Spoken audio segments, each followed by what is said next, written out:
Howdy Leute und herzlich willkommen bei F1 2012. Und die erste Frage, was ich mir nach 5 Minuten gestellt habe, als ich das Optionsmenü durchforstet habe, war: Will Codemasters uns verarschen? Jetzt werdet ihr euch fragen, warum, was ist denn los? Es ist genau derselbe Scheiß wie in der Demo-Version, die vor kurzem erschienen ist. Ich gehe auf die Audiostellung und was sehe ich? Ich kann weder Effekte noch die Motorensound des Autos unter 50% regeln. Und wenn ihr auf normalen Soundeinstellungen fahrt mit 50% im Spiel, ist das gottverdammt nochmal laut, dass euch keine einzelne Sau verstehen kann. Die anderen 3 Werte kann ich runterlegen, regeln bis auf 0, ihr seht's. Aber die oberen 2, hallo? Was ist der Grund dafür? Das würde mich jetzt sehr interessieren. Warum kann ich die 2 Werte nicht runterschrauben? So, das ist das erste What the fuck Moment. Und der zweite What the fuck Moment ist: Warum zum Teufel gibt es den Young Drivers Test überhaupt? Der Young Drivers Test ist so dermaßen sinnlos in F1 2012, dass du dir denkst, jemand hätte dich mit einem Stück Holz verkloppt, ja? Ohne Witz, das hat nichts damit zu tun, dass ihr irgendwie euch beweisen müsst, dass ihr in ein Team kommt. Nein, es ist einfach nur, dass ihr das Fahren lernt auf die dümmste und stupideste Weise, die ihr euch vorstellen könnt. Ohne Witz, es ist einfach nur Gasbremsen und Lenken und als Abschluss des Tests dürft ihr eine komplette Runde fahren. Und wisst ihr, was ihr dafür bekommt? Gar nichts, ihr landet wieder im Hauptmenü. Ist das nicht toll? Aber ich zeig's euch trotzdem, weil ich bin ja so nett. Hello and welcome to the fabulous Yas Marina circuit here in Abu Dhabi, the location for this year's Young Driver Test. Over the next 2 days, we'll go behind the scenes as we watch the teams put the next generation of potential Formula One drivers through a series of tests to uncover the next superstar. Ask any of the team principals whether outright speed is the sole requirement, and they'll tell you that consistency, feedback and attitude are equally important. Still, a few record times wouldn't hurt a driver's chances of securing a seat for next season. And right on cue, the first engine of the day has fired into life right below my commentary box. So I think we'll soon see a car out on track. Ja, dasselbe Video wie in der Demo, nur dass wir jetzt bei Red Bull landen statt bei McLaren. Hey, good to see you again. As your race engineer, it's my job to support you this weekend. When you're out on track, we'll remain in contact via radio. I'll feed you information as and when you need it. As discussed. Okay, ich überspringe das mal. Ihr kennt es ja aus meinem Demo-Let's Play-Video. Er sagt exakt dasselbe, nur dass ich zum Auto sitze. Let's run through the basic controls and ensure the guys have set the car correctly so that you're comfortable. First, let's check that the accelerator and brake pedals are a good fit. So, wir müssen einmal Gas geben und einmal bremsen. Great. Let's check the steering lock next. Move the wheel from left to right for me. Und jetzt müssen wir einmal nach links lenken und einmal nach rechts. Next up are the gears. The box is either manual or automatic, but you can override the auto at any time by using the gear up and down controls. Und natürlich sollen wir nochmal einmal hoch und einmal runterschalten. Okay, everything looks good. We're going to do a simple straight line aero run first. Let me know when you're ready to head out. Und warum guckt der Kerl da rechts so böse? So, Young Drivers Tests sind einfach nur diese stupiden Tests. Gerade in einer Linie fahren, dann kommt ein Video, dann eine Haarnadel, dann ein Performance-Test, dann kommt wieder ein Video und das war's für Tag 1. Ihr kennt's aus der Demo, aber ich zeig's gerne nochmal, wenn ihr die Demo nicht gesehen habt. Aber das war damals auf der PlayStation deutlich besser gemacht mit dem Einstellungstest. Da hatte man zumindest eine feste Zeit, die musste man unterbieten und anhand wie stark man die unterboten hat, wurden die Teams auf einen aufmerksam und man konnte einen Vertrag bei diesem Team unterschreiben. Aber Codemasters hat dieses Memo anscheinend nicht bekommen. Es ist einfach nur stupides: Hey, ich lerne das Fahren. Guckt, ich kann Gas geben, ich kann lenken, Gott. Bin ich nicht gut?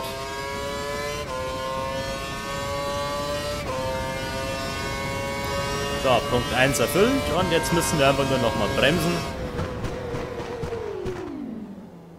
Excellent work. We got some good data and you're on the brakes at just the right time. Ja, geradeaus fahren. Geschafft! Gar nicht mal so schlecht. So, und jetzt gibt es das Video, das ihr auch schon aus der Demo kennt. Ich hoffe, ich kann es überspringen. Nein, kann ich nicht. Codemasters, warum? Ich meine, ich möchte wissen, was die Leute geritten hat. Erstens, dass man den Sound nicht runterstellen kann. Was ist dafür der Grund? Ich verstehe es nicht. Dann haben sie ewigste Werbetrommel gepusht für den Young Drivers Test. Und das ist totaler Bullshit. Das ist totaler Bullshit. Ich habe mir da sowas gedacht wie auf der Playstation mit dieser Zeit unterbieten und dann in ein Team reinkommen, ja, dass das in der Karriere mit drin verbunden ist. Aber nein, es ist ein extra Modus, wo ihr es fahren lernt. Das Rest in der Karriere ist gleich, sucht euch einfach ein Team aus. Bam, es geht los. Ich kann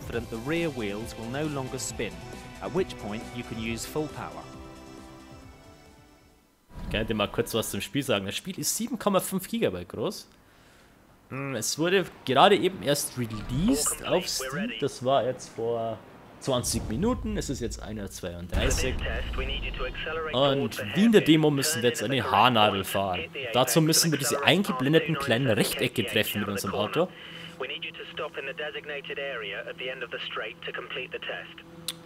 Ja, ist okay. Er sagt jetzt eigentlich genau das, was ich euch erzähle. So, erster Punkt, dann hier den weißen treffen. Und hier schön nach außen beschleunigen und dann Gas geben. Und jetzt explodiert der Reifen.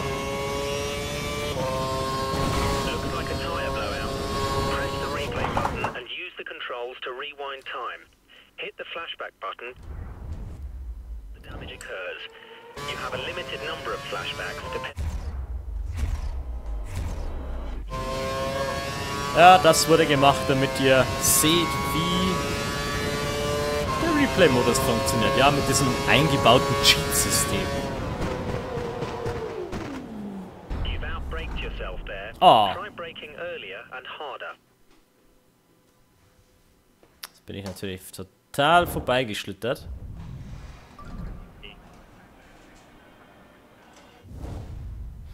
Gut, dann machen wir das Ganze eben nochmal.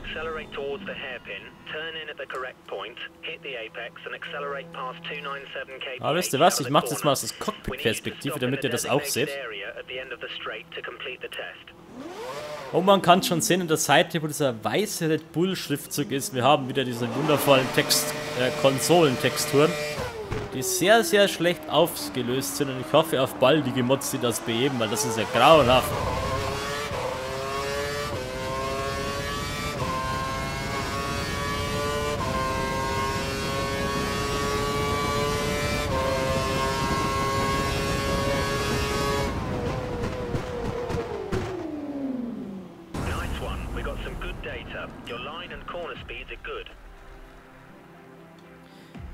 Vielleicht hat man es jetzt gesehen, vielleicht ist es mit einem oder anderen aufgefallen. Desto schneller wir fahren, desto mehr verzieht uns die Kamera. Da geht es dann wirklich so wie auf dem Schiff, so links, rechts, links, rechts, links, rechts. Okay, time to try stringing together a couple of corners. Turn in so you hit the corner's apex and get on the gas early as you exit. It'll be against the clock this time, so we've turned the engine up to normal. We need you to stop in the designated area at the end of the straight to complete the test. So, wir müssen jetzt einen gewissen Teil der Strecke fahren mit ein paar Kurven. Und es geht gegen die Zeit. Wir haben 35 Sekunden Zeit dafür. Wir müssen wieder diese ganzen tollen Rechtecke erwischen. Nur damit unser Engineer sieht, wow, der hat was gelernt, der Kerl. Und wie vorher einfach die gerade runterbrettern und dann am Schluss wieder zum Halten kommen. Ohne drüber zu schießen natürlich.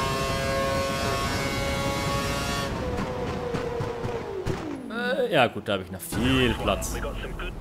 Ja, Gold!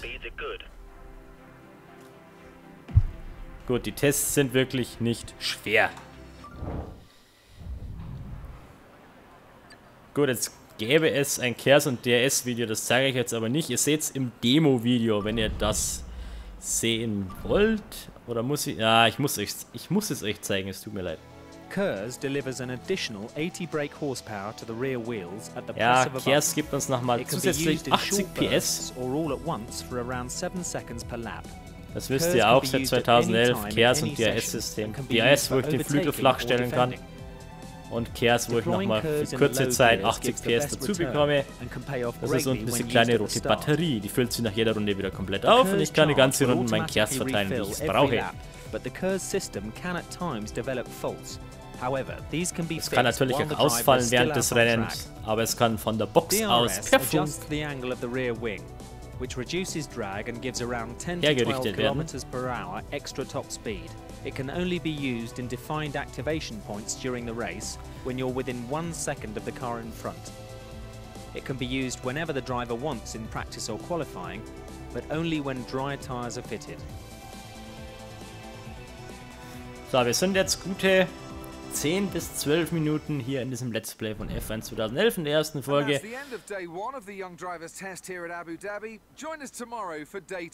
Und ich habe schon 2 Bullshit-Sachen gefunden. Einmal das mit dem Sound und einmal den Young Drivers Test. Und jetzt gehen wir in den zweiten Testtag von Young Drivers Test. Bin ich mal gespannt, was das ist. Da hört ihr ja die Demo auf. Ja, gucken wir mal. Vielleicht wird's besser. I hope you're feeling refreshed as we've got some more tests for you to run through today. Let me know when you're ready to start today's program and we'll get you out on track. Okay. Kers- und DRS-System. Auch nichts Neues für uns. Ihr seht ja grün DRS, rot Kers. Before we start, I want you to perform a quick systems check for KERS and DRS. Press and hold the KERS button for me, please.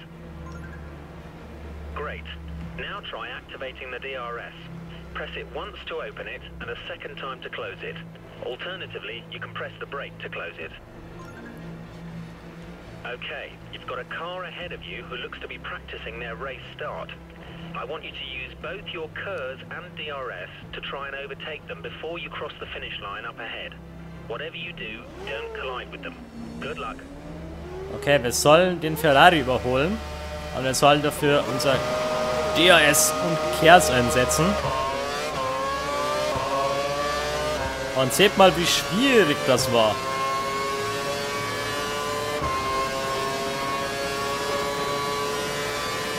Brilliant. You used the KERS and DRS to good effect and were able to pass the car.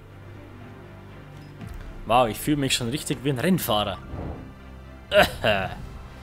Okay, Kers und DRS Performance Test. Es wird interessant, liebe Freunde, es wird interessant. Okay, you've got 3 cars ahead of you. Use your KERS and DRS to get to the finish line. Okay, after the chicane. selbes Spiel nochmal. All of them. Don't Nur make sind es jetzt contact 3 with Autos them, und nicht mehr however. 1. We want clean passes.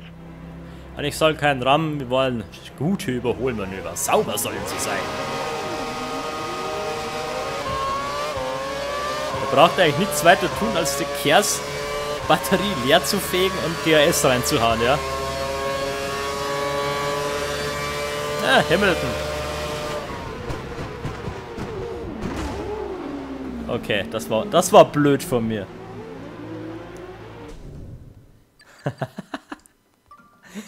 Ich dachte jetzt eigentlich, da vorne kommt die Ziellinie. Deswegen bin ich jetzt einhändig gefahren, ja? Das war natürlich jetzt blöd. Ah, die Zielgerade ist hinter der nächsten Schikane. So.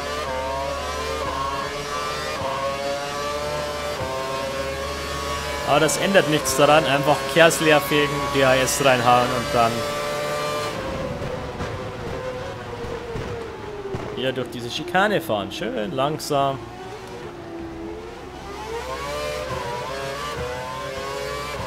So, zur Sicherheit nochmal DRS rein. Dann müsste hier irgendwo die Start- und Ziellinie kommen. Für diesen Test natürlich. Hier. Und nochmal eine Goldmedaille. Da kann man wirklich nicht meckern. So, das sind 4 von 4 möglichen Punkten. Goldmedaille. Und nun haben wir einen Reifentest. beziehungsweise ein Video There are dazu. 4 tyre types available during a race weekend: primes, options, intermediates and wets. Prime tyres will last the longest but have less overall grip than the option tyres. However, the increased grip from the options means they wear out faster. Intermediates are best used when the track is damp, and wets should only be used in heavy rain. The best drivers don't take too much life out of their tyres. This allows them to have more race strategies open to them, as well as allowing them to run tyres with more grip for longer. The best way to avoid excessive tyre wear is by being smooth with your throttle, brake and steering inputs, and avoiding sliding the car out of corners and causing wheel spin, which will destroy tyre life.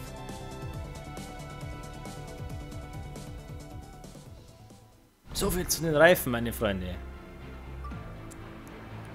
Ihr wisst ja schon lange, dass es verschiedene Reifentypen gibt. Es gibt die harten Reifen, die halten am längsten, haben dafür nicht so viel Grip. Es gibt die gelben, die halten nicht so lang, haben dafür mehr Grip. Es gibt Intermediates-Reifen mit den grünen Markierungen, das sind für leichten Regen. Es gibt die blauen Markierungen, die blauen Reifen, also die Reifen mit der blauen Markierung so rum für starken Regen. So, jetzt gehen wir in einen Regentest. Oh je, im Schatten. So we thought we'd get you to feel the difference between a wet and a dry track. I want you to drive the last sector of the lap and hit every apex. Braking distances are increased in the wet, and the tyres will break traction sooner, so be careful when you exit corners. Ja, der Bremsweg verlängert sich natürlich im Regen.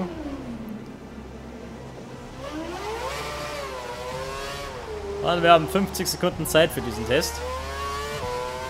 Und man sieht hier schon die neue Regengrafik. So, ihr müsst natürlich alle weißen Bausteine treffen. Ah, eine langsame Kurve. Wir sind übrigens in Abu Dhabi. Und ich habe das Auto gerade quergestellt. Ich bin ein Held.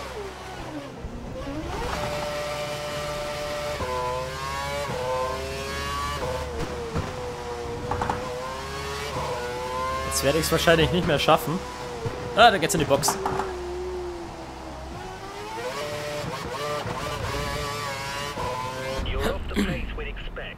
Ja. 2,3 Sekunden zu langsam wegen dem Dreher. Ihr könntet mich auch gleich wieder starten lassen, ohne mich ins Menü zurückzuwerfen, oder?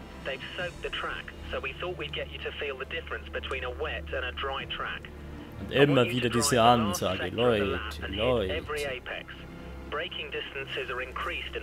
Ich bin doch nicht dumm, ich war doch schon mal Weltmeister. Hallo, Weltmeister.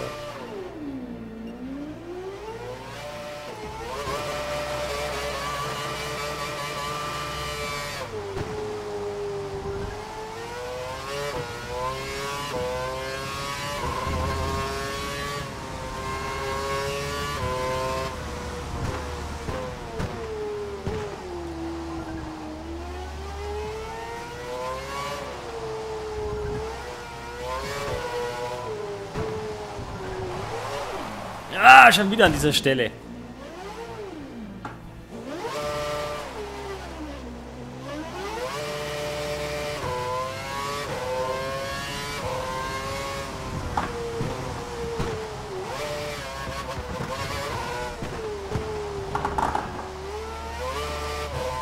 Ah, das schaffe ich wieder nicht. Um 4 Zehntel. Oh mein Gott, das tut mir jetzt aber leid. Leute, wir sehen uns in der nächsten Folge von Let's Play F1 2012 und dann geht's genau hier weiter. Bis dann und wie immer, stay tuned and so long!